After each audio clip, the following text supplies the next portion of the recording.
Let's have a look at the grids then for Senior X30. Their final about to get underway. Kalai Atkins and Harry Burgoyne Jr. start on the front row with Jack Nettleship, Caden McQueen, Marcus Littlewood and Louis Johnston calling behind. On row 4, Josh Agambar and Ewan Thomas. On row 5, Alex Duncan and Luke Taylor. And on row 6, Alistair Creswell and James Pashley. Then Gus Lawrence, 13th on the grid, but will we see him out on circuit? We're still unsure if he actually has jumped in his car and is out there on circuit. I can confirm he's definitely not out there because he's right there at the side of the circuit. Huh. It's a strange one. I did actually ask him what was going on with regards to him not racing. Just seems to be a thing in terms of strategy. It's fair enough. I mean, if he thinks he's got enough points, hold on to it. Yep, that's the Don't thing. need to go out there and complete the race. So he won't be getting the maximum points from this one for sure. But we'll watch how that plays out, and we'll keep you updated with the virtual championships because there's still lots of battling going on in behind. Carla Atkins, second in the championship, 7.63. Marcus Littlewood, 7.43 in third. Harry Burgoyne Jr., 7.38 in fourth. And then Caden McQueen there in fifth, 719 points. Who's going to take the win, though, in the final for the last event of the season? Here we go, then. Carla Atkins leads us to the green flag. He takes the lead of the race. A little bit of rubbing through the first couple of corners. Nearly rips the front nose cone off of Harry Burgoyne Jr.'s kart. Just about holds on to it, just about holds on to second place. No, he doesn't. Harry Burgoyne's dropped down into fourth. Through has gone Jack Nettleship, and through has gone Caden McQueen. That's a great start for those drivers especially, and we're just trying to see what's happening with regards to positioning. It's Marcus Littlewood who's got through, I'm mistaken. Caden McQueen's down there in sixth, so Marcus Littlewood has had a great start there, up into third place on the number 10 plated kart. Exactly, they're just coming around to finish the first lap of the race where we will finally get the actual updated standings of every driver on the track as of now, but they're all still very, very close coming round into the paddock bend. Indeed, it's been a good start for Josh Agambar as well. He's up into fifth place. And look at this, Harry Burgoyne Jr. pressuring into the first couple of corners, gets a bit of a slide on though through the right, loses a bit of momentum, gives a bit of opportunity. Marcus Littlewood ahead, he's pressuring for second place now, with Jack Nettleship holding on to it as they head into the first left of McRae's.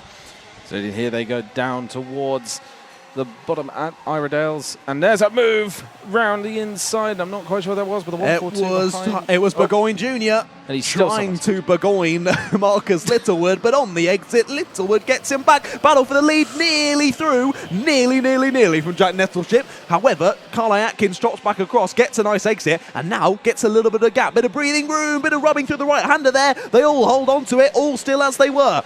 Here comes Burgoyne Jr. trying to think about it, but down the inside, Littlewood defends and half attacks. Burgoyne gets a good exit, comes along the inside. They're going to be side by side through the right hand here. Up and under goes Caden McQueen, tries to get involved as well, but no, can't quite get through. That's one way to take an opportunity of a door opening, and then a door very quickly closing, but they're going to be down the inside again. Oh, that was a bit of a shunt there. I think he realised afterwards, but that's the thing. You can't let him back through now. It's too many carters. Caden gives it back to someone else. Bumps into the rear of the 21 of Ewan Thomas. Ewan Thomas and Caden McQueen now side by side as they head down the back straight. Still side by side as they head into the right-hander. Caden McQueen trying to hold it to the inside. 21 gets forced out wide. Up and under goes Marcus Littlewood. They're all still chopping and changing throughout this second lap. Exactly, and here they come again. Second and third very, very close. You just see them in the start of the shot. With the three here, the 1-4-2 of Caden McQueen is just absolutely flying as well as everyone else, to be fair. I don't think it's really possible to tell who's going to take any specific positions. Harry Burgoyne Jr. taking the fastest lap of the race currently as they go up into the first few corners. Just trying to see if anyone's trying to make a move. It'd be impressive if they do, to be fair, because everyone is just nose to tail. A couple of drivers with a bit of side pod damage. There's going to be a bit of colliding through the first couple of laps. We'll wait and see. It's not for us to decide who's at fault for any of those. It's for the stewards, and thank goodness, because I don't want to be making those decisions. I think Louis Johnston might just have a bit of a timing issue there. I think he's still involved in the battle. We'll keep an eye on him. But Harry Burgoyne Jr. now has the fastest lap of the race, 46.85. The only driver in the 46s, and he's once again all over the rear bumper of Kalai Atkins. I think Luke Taylor just did an absolutely brilliant move on Alex Duncan. Timing now confirms it. Just came on your screens a second ago. Coming down into the final corner now. Everyone's still neck and neck. Kalai Atkins still in the lead of the race, but Harry Burgoyne Jr. still with that fastest lap of 46.47. It's going to be very close. Top two, and there's a potential move for the lead from the number 68 of Harry Burgoyne. There he goes down the outside, but he's not going to have the position. going into the right-hander, and that's going to be number 75, trying to go around the inside, and just doesn't make it work. Well read from Burgoyne Jr. He thought about the up and under once again, just saw Nettleship stick his nose at the apex, was able to bleed out of the brakes, get back on the throttle early, keep hold of the second place, gave up on the opportunity of trying to get through on Kalai, but once again, holds on to the second place and now has more opportunities to make the moves, tries the up and under once again, is sent to the outside by Kalai Atkins. Look at him, he couldn't put a piece of paper between the two of them, leaves the door open, possibly a bit of contact, little bit of contact between the two in third, round the outside, tries Louis Johnston, cool, trying to get through into third as they get to the first corner, but has to stay there. Well, if this carries on for 11 minutes, I'm not going to have a voice after this. I think that's the problem. They're just side by side constantly. He's going to try and get the cutback potentially out of the corner. There's just carts behind everywhere. Everyone's trying to make the move, and there's a little dive to the outside, and there's a potential move around the outside he's trying there. That's a move around the outside into the... What? It's still side by side. I think who's on? That's Harry Burgoyne Jr., is it? Harry Burgoyne Jr. shoved out wide by Kalai Atkins. We didn't see what happened there. We know he was on the outside of Kalai Atkins, though. And then he found himself on the grass. All to do for the rest of the 10 minutes here. But with how close our entire top 7, I think this is, top 8 are together, I don't think it's going to take too long for Burgoyne Jr. to get back involved in this fight. It's all kicked off. There goes side by side out of the last corner. Back through comes Caden McQueen. He's back to P2. Warning flag for Kalai Atkins, so I don't think it will go any further than the warning flag, which is good because that was very hard racing right there. Was a choice to go on the outside on that turn. He put himself there. Yeah, it was a very interesting choice, but to be fair, if that had worked, that would have been incredible. That would have been one of the best moves. Here we go. Move there by Marcus Littlewood. Yes, exactly. We currently still roughly know. It's incredible just how close this field still is. It's less than 3 seconds with the entire field, practically. It is, because at the front, no one's working together at all, as we've seen through the previous races. It's every man and woman for themselves. And Kalai Atkins still somehow has the lead of this race. He's had, I think, 3 or 4 different challenges, and we're only about 5 minutes into this race. Here comes a new one, and it's Caden McQueen. Exactly, still right behind him. This is just getting so close. If Caden McQueen can get onto the back end of Kalai Atkins, that's probably the closest. Jack Nettleship with a 5-second penalty there, down in P6, so that will practically drop him to the back of the grid. That's gutting for him. He was in P2 for the whole rest of this opening stint of this race. And now, as you say, everyone's so close. 5 seconds are going to drop you right to the back of the pack. Absolutely. And the thing is, even with Kalai Atkins winning, the fact that he is there, of course. That was Kalai Atkins just defending from Caden McQueen, as that is a send from Luke Taylor in the background, though. Just about stops himself colliding into the side of another driver as they get to the apex of the corner. But here you can see Kalai Atkins under a bit of pressure. Caden McQueen's thinking about it, puts his hand up. He's not too happy. It was 5-second penalty for Kalai Atkins in the lead of the race. Kalai Atkins, the number 7, after getting a warning flag, now gets a 5-second penalty. Yep. So effectively, Caden McQueen's now your race leader, but he's going to want it on circuit. He's got a good exit out the first couple of corners, pressuring Kalai down into the first left-hander of McRae's. Can't quite get it done. They're still side by side in the background. Littlewood not too happy with something that happened there, as Louis Johnston Cool and Joshua Gambar fighting with him as well, and Harry Burgoyne Jr. ain't too far behind. This race has just been constant back and forward at this point. It's fantastic, to be honest. Here we go. That's a move down by the number 18 of Josh Angerbar. That was a fantastic move, to be fair, given the space he had. It wasn't much. Yeah, Josh Angerbar, just really read that one nicely. He stuck his nose in and got it done, as it looks to have another warning for Kalai Atkins. He's doing something that the stewards aren't too happy with, is he? Well, he's got to watch out, another one of those, and he's going to be getting another 5-second penalty here. As you mentioned earlier, that's going to drop you, 5 seconds already drops you to last. 10 seconds means you're totally out of it. You might as well put into the pits at this point. Well, yeah, exactly. But that's the thing. If you just... The worst part is that it's so close between Gus Lawrence and Kalai Atkins on the actual championship standings. It is really close, isn't it? But I guess that was the thing. Kalai Atkins is in the lead, and he still can't beat Gus Lawrence on the championship. So hence why unnecessary. But yes, great spot from our camera crew. Caden McQueen's nose looks to have dropped. We saw him go into the back of a driver at, it would have been Iredale's earlier on in this race, and possibly it could have caused a drop nose cone here, which once again is a 5-second penalty. So we're really not going to know the finishing order of this race, even when we get to the checkered flag. So stick around, ladies and gentlemen, because Ailey's going to have some interesting interviews to actually try to find who she has to speak to. Yeah, exactly. Certainly, right at the last second, but the potential move there. Wow, that was some absolutely amazing dive out of the way, just trying to break it. Ooh. That nose is a bit wobbly, isn't it? Here's Burgoyne Jr. on the outside, getting back involved. It was the 2 premium karting carts in front who were getting nose to tail. Bit of a wide moment. Through goes Burgoyne Jr. Through goes Marcus Littlewood. What a move that was as well. And that's the thing, just taking the opportunity of the driver ahead basically, is the best way to get through sometimes. But here we go, trying to stick together. Everyone's just still within that about 5 seconds.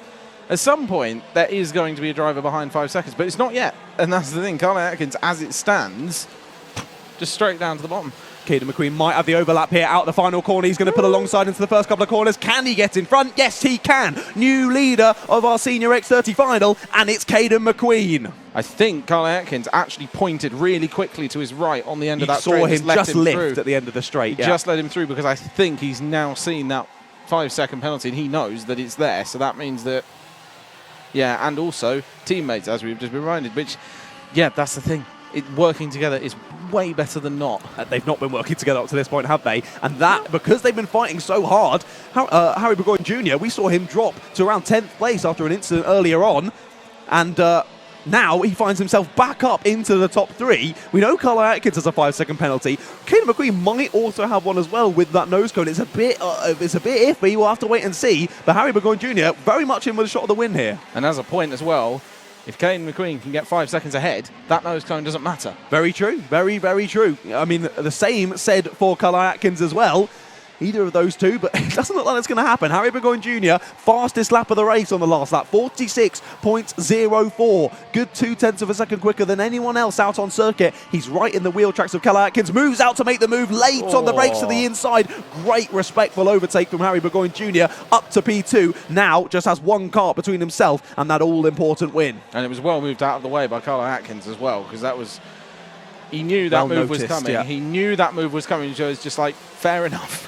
I will let you go down there, that's fine. No real resistance to it, which is good to see, to be fair, especially just, yeah, as you say, on-track awareness. Yeah, awareness and nice respectful racing between the two of them. Marcus Littlewood starting to get back involved. What was a 2-kart battle became a 3-kart battle, now a 4-kart battle once again for the lead of this race. The fastest first sector from Harry Burgoyne Jr. He's looking well ahead. Does have a little check over the shoulder just to see where Carly Atkins is in relation. But he knows he's chasing down that rear bumper of Caden McQueen. And we still have over 4 minutes left to go in this. 4 minutes left to go, and we still have a 6-second gap between the entire field. That's ridiculous, isn't it? It's just crazy when you think about it. It's just so many cars so close together. Pretty much fit everyone in this race in one camera shot. Pretty much, yeah. It would be a challenge, but yes, we probably could. But hey, our Alpha Live camera crew are the best of the best. They can definitely do it. Yeah, exactly. It's like, yeah, that's the thing. It's just, I do feel slightly bad for Carly Atkins in a way, because he had driven amazingly up until that point, but it happens. I think that's the only way I can really explain it. It happens, and yeah, he'll probably feel a little bit hard done by, but then again, he's got to take those on the chin. You drive to the rules of Motorsport UK, and clearly he didn't think that he was following the rules. Everyone was in the shot. Hey, there you go. Fantastic. Thank you to the Alpha Live crew. Hey, I backed them, and they delivered. Move for the lead. Burgoyne Jr.'s gone down the inside. Great move on Caden McQueen. Takes the lead with 3 minutes to go. I think we can safely say that was a Burgoyne. Yeah, he got Burgoyne there. Got Burgoyne there, yeah, McQueen got Burgoyne. Yep. Through goes Harry Burgoyne Jr., the Mick Barrett Racing driver from Scotland. Takes the lead, and we have a new race leader. I think that's our 3rd race leader so far today, if I'm not mistaken, in this final anyway. Marcus Littlewood still there in with a shout, but it's, I'm going to say, settled down in inverted commas. So, incidentally, I've just noticed something. Carly Atkins has a 5-second penalty. Carly Atkins drops, Marcus Littlewood goes up a place. Currently, Burgoyne has jumped ahead of Marcus Littlewood in the Virtual Championship. Very true. And Marcus Littlewood would then jump back up. Yeah, Burgoyne can't get any more points than the 65 for a win. But as you say, yeah, Littlewood will jump up into 3rd. He'll gain 1 extra point. They'll be tied for 3rd place on 746. And then it's basically, I'm not sure how those rules work with the tie, because I'd assume it would be just exactly the way that most motorsport works. It's most amount of wins. It was, yeah, most amount of wins. So in that case, it's all to play for, basically, because Burgoyne just needs to stay where he is. If he stays where he is, he has a chance of getting 3rd position in the championship, because I'm not sure on the exact statistics of who has the most wins, who has the most, just all of that stuff. So it's yeah, it could be very close at the end of this. It certainly could be. He's not dropping Caden McQueen, as I thought he might do, with that fastest lap of the race. He's the only driver to have dropped into the 45s, a 45.90 for Harry Burgoyne Jr. He's been racing hard, though. He obviously dropped back earlier on. He's chased back through the pack. he may have cooked those tyres a little bit over this 15-minute race. They might start to be falling off now. He's done a 46.04 though, so maybe I should just eat my words and shut up. But that's the thing. The thing with this is it's just, yeah, you can push these tyres up and over the limit. I think it's possible. It's just, we've seen sometimes where drivers have just ended it with completely destroyed tyres. Yeah. And those tyres can go ridiculously far considering the state they look in sometimes. Yeah, with it being pretty chilly today Yeah. and still moist in the air, I don't think we have any issue with tyres delaminating at all. I remember the one time we saw that this season was at GYG when it was very, very hot in the KZ2s. We saw 5 or 6 cars not make it to the flag just because their tyre went, I don't want a tyre anymore, and they had to pull over to the side of the race. Got pretty tired. They're all... we got 2 tyre puns in my ear at the same time there. Thank you, gentlemen. I'm not going to repeat any of them because they're both rubbish. Here we go. 50 seconds left to go on the clock. We think we should just about get 3 more laps in then of this race, including this one. Burgoyne Jr. still leads. McQueen in behind. Atkins in behind. Littlewood and Nettleship not too far off this battle either. Will it stay with these 3 in this order, or could it change once again in this race? Absolutely. I mean, there's a little bit of red on the track there. I'm not sure what that was, but drivers will have to watch out for that if they're going wide or around someone on that point. It could be anything. You never know on a track. On the last lap, McQueen was a 45.94, Burgoyne was a 45.95, and a 45.96 for Colour Atkins. So wow. I think it's safe to say they're pretty close on pace. Yeah, and that's the thing as well. That virtual championship standing assumes that Carl Atkins finishes in 3rd. Exactly, yeah. He's not going to drop any further down on the championship standings because of how far ahead he is on points compared to Burgoyne and Littlewood. But either way, yeah, he's definitely going to drop a few points from the 7.69 that's currently being claimed on our virtual championship. Time has ticked to 0. This will be the penultimate lap of the race. And on the last lap, Carl Atkins has had a bit of a second wind here. 45.87 on that last lap. New fastest lap of the race, and now the second of 3 drivers actually to drop down to the 45s. All our top 3 now in the 45s, and they're finding some pace late on in this one. McQueen all over the rear bumper of Burgoyne. He's got just over 1,000 metres left to try and make a move stick. And exactly, and he's going to want to do that fairly sharpish. But the problem is, if he gets too far, if he gets in front of him, it potentially gives the advantage to Burgoyne. But I don't think he's going to particularly mind about that because just leading the lap would be nice. Right up the back end. Will he try and make the move? He will. What a move! Is he trying to go around the outside? He's going to lose a bit of time there and does. Goes very wide. It was a good bit of defensive move there from Burgoyne Jr. Now it's Carl Atkins' turn to try and go for it. Thinks about an up and under there. And Caden McQueen could get swapped by 2 karts here. He's got Littlewood and Nettleship in behind him. And here's another attempt for the lead. Atkins sent wide to the outside. He can't get it done there. The thing is, can Carl Atkins at least win on track? I think he'd be happy with that given the 5-second penalty. I mean, he knows it's there, but win on track is a win on track at the end of the day. Exactly, it's all bragging rights, isn't it? He's trying to think about it into the last corner. Doesn't go for it. Harry Burgoyne Jr., what a race. Battling back through over an earlier incident. It's side by side across the line, but it does go the way of the Mick Barrett racing driver. Harry Burgoyne Jr. takes the win on circuit, and to our knowledge, has no penalties. So will take the win and will be talking to Ailey down in the pit lane in only a few moments' time. Carl Atkins comes across the line in 2nd place on circuit. Just over a 1/10 of a second between Harry and Kalai over the line. But of course, Kalai, 5-second penalty. That is going to drop him to 7th place after that.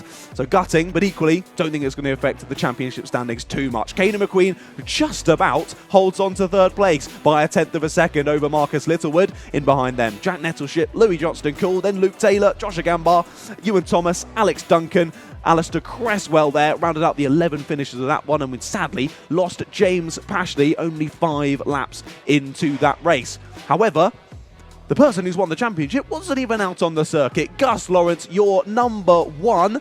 He already had the number 1 plated kart for this year because he won last year. Well, he's done it again. Back-to-back championship wins in Senior X30 for Gus Lawrence. And I bet he enjoyed watching that one from the sidelines, to be honest. Quite possibly. It was some of the best racing we've probably had so far. It's brilliant. Fantastic racing in our Senior X30 final there. Of course, we'll shortly be going down to Ailey in the pit lane to have a chat to our top 3. We still don't really know who our top 3 is going to be, but we'll wait for Ailey to figure that out. Before that, we'll go to a few advertisements.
All right, we're in Park Farmate after the Senior X30 race. There was a lot of different sporting and technical regulations that we've still to look through, so all results are provisional. But we do have our P1 here, Harry Burgoyne Jr. Harry, if I can get you to join me just here. I'll grab you on this side. All right, that was a very difficult one for you. Obviously started strong, but had a little bit of an incident, but you managed to work your way back through. So just talk us through how that race went. Well, I didn't get the best of start. I got pushed wide, but then I managed to get back up to second. I went for a move around the outside at the second hairpin, but I got squeezed onto the grass through that which made me fall right back to last. Managed to work my way back up, got to the front, and then stayed at the front, defended on the last lap. Caden tried to go around the outside at the first hairpin, but I managed to defend them. So I think it was a good race. And like I said, there was a lot of battling. Reflecting on the season as a whole, how have you found racing in this class? I mean, it's been a good class to race in. It's just a shame that the numbers are down. It would be nice if the numbers were a bit further up, but it is what it is, it's racing. All right, well, amazing. Congratulations on your win. Is there anyone you'd like to thank? My mum, my dad, everyone who supports me, all my sponsors, Shots Performance for the good laugh this weekend, and just everyone who's watching. Amazing. Congratulations again. Perfect. All right, I will grab Marcus Littlewood in P2. Come on in. All right, so managed to find yourself in P2 after that one. Obviously a lot of things happening up the front, a lot of battles going on, but how was that race for you? Yeah, I think from the start, because it's obviously the last race of the year, it was going to be scrappy. So like I knew when I went down to 7th or 8th, I was sort of panicking, but like I just knew it's a long race. Like still anything can happen in the race, and yeah, managed to come away with second somehow. But yeah, you got to have a bit of luck sometimes, I think. And I think I'm not too sure. I'm going to have to work it out, but I think that might be P3 in the championship as well. So yeah, it was a good weekend. I think there's a lot of points to work through. Maybe best to wait a couple minutes till everything's settled down.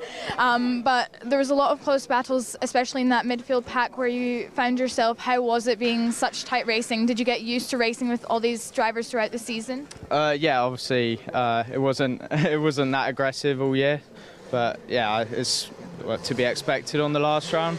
It's been pretty fair. Like top 5 this year has been really strong and really fair. So yeah, fair play to everyone. They've done a really good job. Amazing. Is there anyone you'd like to thank? Yeah, I want to say a massive thanks to my brother on the spanners. He puts up with me.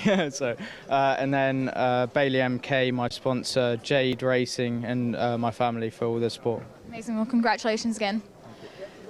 All right, going on to P3 now. All right. How was that for you? Obviously, a lot of hard battling out there. How did you find the race? It was quite chaotic, to be honest. It was a bit of a scrap at the start, Cly obviously defending. And then I got into third, stayed there for a bit of the race, and obviously got shuffled back.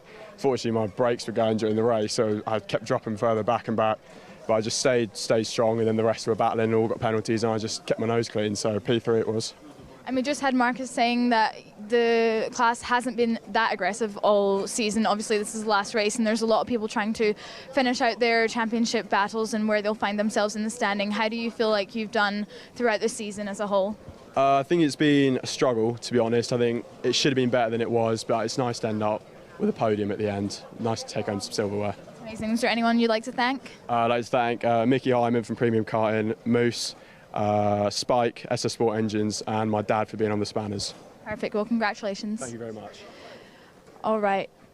Now we've got Gus Lawrence, our championship winner. I'll grab you on this side. Got a fan club here.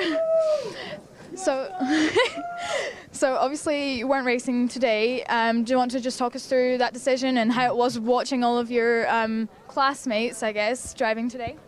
Yeah, so the points worked out on the drops.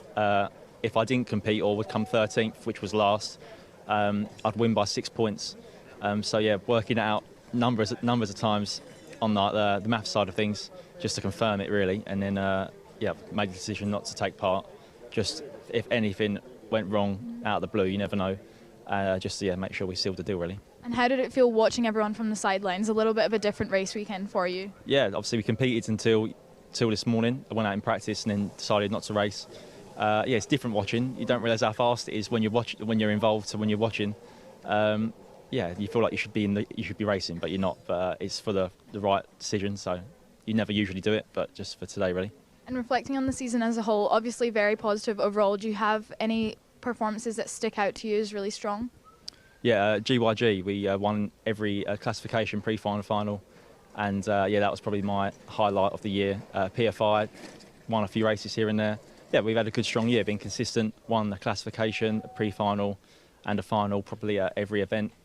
Some not seeing the complete deal, and yeah, it's been great. Amazing. Well, congratulations again on the championship. We've got Dan Parker here to give you your championship plate. Well, congratulations. Very much. Great season. Well done.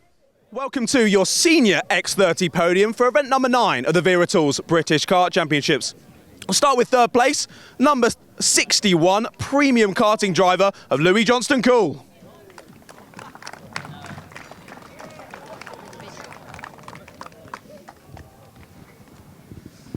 Then second place on the podium, number 10 from Jade Racing Team, it's Marcus Littlewood.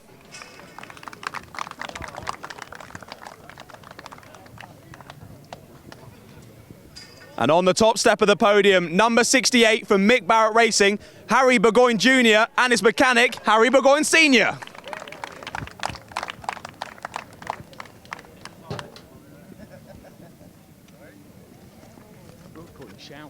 Could you hear him shouting? I bet you could hear him shouting from the commentary.